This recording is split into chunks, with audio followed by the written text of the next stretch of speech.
இந்த ஒரு பர்சன் பார்த்தீங்கன்னா ஒரு சூப்பரான கொள்கையோடு வாழ்ந்துட்டு இருக்காரு. இது முழுசாக கேட்டதுக்கப்புறம் அந்த கொள்கை வந்து ஒரு நல்ல கொள்கையா இல்லையான்றதை நீங்களே முடிவு பண்ணுங்கள்.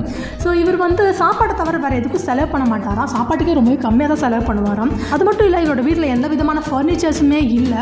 இந்த டெமோக்காகலாம் கொடுப்பாங்க பார்த்தீங்களா, இந்த பாத்திரங்கள், குக்கர், அதெல்லாம் அந்த மாதிரி விஷயங்களை மட்டும்தான் அவர் யூஸ் பண்ணி தான் சமைப்பாராம். அது மட்டும் இல்லை, அவருக்கு பெட்டே கிடையாது. இந்த தர்மாக்கோலெல்லாம் கிடைக்கும் பார்த்தீங்களா, அதெல்லாம் வந்து ஒரு டப்பா மாதிரி போட்டு அந்த அட்டைப்பெட்டிக்குள்ளே போட்டு அதுக்கு மேலே பபிள் ரேப்பை போட்டு அது மேலே பெட்ஷீட் மாதிரி வச்சு தூங்குவாராம். அதான் அவரோட பெட். அவர்கிட்ட மொத்தமாகவே 3 ஷர்ட்டு 2 ஷார்ட்ஸ் மட்டும்தான் இருக்கான். அதே துவைச்சு போட்டுப்பாராம். அவர் வேறு எந்த விதமான கிளாத்ஸ், இன்னர் வேர், சாக்ஸ் எதுவுமே யூஸ் பண்ண மாட்டாராம். அவர் மொத்தமாக செலவு பண்ணுறதே அந்த வீட்டு வாடகைக்காக 2000 ரூபாய் மட்டும்தானா.